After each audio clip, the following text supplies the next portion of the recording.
5 of the original stars are back for the 5th film: Orlando Bloom as Will Turner, Johnny Depp as Jack Sparrow, Keira Knightley as Elizabeth Swann, Kevin R. McNally as Josh Gibbs, and Jeffrey Rush as Hector Barbosa. Newcomers include Javier Bardem as Armando Salazar, Golshifteh Farahani as Shanza, Stephen Graham as Scrum, Kava Scodelario as Karina Smith, Brenton Thwaites as Henry Turner, and David Wenham as Scarfield. Joachim Ronning and Espen Sandberg directed Walt Disney Studios' blockbuster, which Jerry Bruckheimer produced. The rip-roaring adventure finds down on his luck Captain Jack feeling the winds of ill fortune blowing strongly his way when deadly ghost sailors, led by the terrifying Captain Salazar, escape from the Devil's Triangle bent on killing every pirate at sea, notably Jack. Jack's only hope of survival lies in the legendary Trident of Poseidon.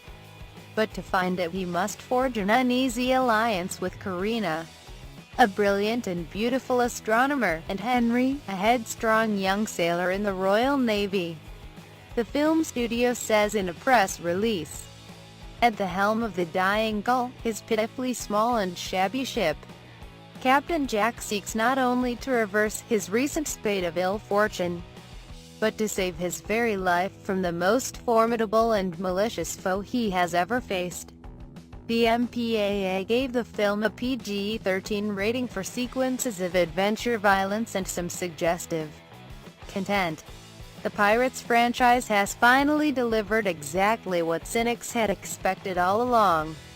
Variety's Andrew Barker writes, containing only the faintest traces of the spark that turned this once unpromising idea into a nearly $4 billion enterprise. Pirates of the Caribbean: Dead Men Tell No Tales is a mercenary, visually unappealing exercise in brand maintenance.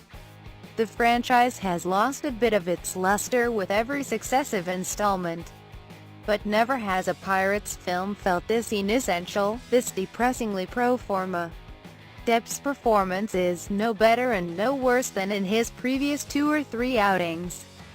He adds, though it's lackluster, especially when compared to the original film from 2003, the film is not an aggressively unpleasant time at the cinema. Even so, rarely is one ever swept up in the sanitized pirate fantasy that used to be the franchise's raison d'etre. Indeed, were it not for the occasional wide shots of the digitally sweetened ocean, it would be easy to forget the film even takes place on the water. Even if you haven't seen any of the previous entries in this initially entertaining but sometimes overblown and sometimes meandering Disney moneymaker, Dead Men works well enough as a standalone, swashbuckling comedic spectacle, thanks to the terrific performances, some ingenious practical effects, impressive CGI, and a steady diet of PG-13 dialogue peppered with not particularly sophisticated, but, I have to admit, fairly funny sexual innuendo. The Chicago Sun-Times' Richard Roper writes, joking that it could have been titled Go Big or Go Home.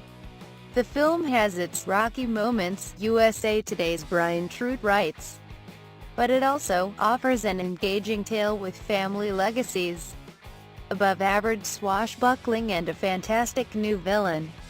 Praising Scodelario's winning charm and feisty attitude, he adds, action has always been a hallmark of this series, and Jack's crew pulling an out-of-control bank, yes, an actual bank through town, reminds of some of the more thrilling set pieces in the original 2003 film, due in large part to Bardem's vengeful character. Truitt adds, Pirates hasn't jumped the ghost shark yet. What was once a past its prime franchise seems to have found new life with Dead Men. Depp remains wholeheartedly the focus of this 5th Pirates film, and saying the character's loopy novelty has faded is like complaining that there are maggots in the below-deck gruel. You knew what you were getting when you came aboard. Despite its limp singers and a phoned-in star performance, this episode hits enough familiar notes to continue its predecessor's commercial success. Keeping a small city's worth of VFX artists employed until Depp decides he can't be bothered anymore, The Hollywood Reporter's John D4 writes. Scott Ilario is just about the only member of the cast who seems to believe she's expected to be more than a thin generic functionary or flamboyant scene stealer, he adds. When she meets Jack, she says she's not looking for trouble. What a horrible way to live, Depp quips soggily. Viewers will recall times at which the actor might have made that funny and charming. The fifth entry is the most divertingly enjoyable since the first.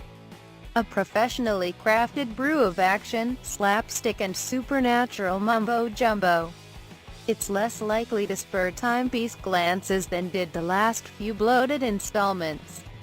The Wrap's Robert Abele writes, Jack's tipsy-turvy antics may no longer be the freshly perfumed brine that subversively pickled what we all assumed was a Craven theme park movie, The Curse of the Black Pearl, turning it into a surprise hit, he adds. But with a popcorn ethos that animates Dead Men Tell No Tales. He's at least treated like a reliably wiggly wind-up toy again, good for batting about, arranging into crazy positions, and countless batted eyes double takes mixed with sloshy, cynical one-liners. Dead Men isn't as shapeless and overlong as the last Pirates film, which was barely watchable and still made $1 billion. It has a narrative line of sorts. A clear main objective, a boy wants to liberate his undead father from a curse. And a modicum of suspense, New York's David Edelstein writes. It's stuffed to the gills with effects executed by the highest-paid artists and technicians in the business, but it's still a sorry spectacle. While Scott Ilario in particular is both goofy and lovely. Edelstein argues that Depp's perpetually slurring, unbalanced Sparrow seems too true to life to be funny. He looks so bad even his titanically dissolute role models Marlon Brando and Hunter Thompson would have thought about staging an intervention. 5 films in Pirates still leaves you feeling a lot like the Magic Kingdom ride it's so famously inspired by, alternately thrilled, exhausted, and seriously regretting that last funnel cake. Entertainment Weekly's Leah Greenblatt writes, adding, what we get is the usual mash of swashbuckling nonsense and soggy mythology.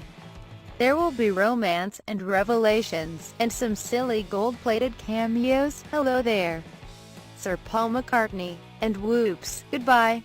As for the reported cliffhanger ending, Greenblatt writes, it serves as merely a setup for a 6th and final outing, which depends on any number of box office contingencies, but mostly, of course, on whether Depp and Disney are able, or more likely willing, to make one last sunset sale.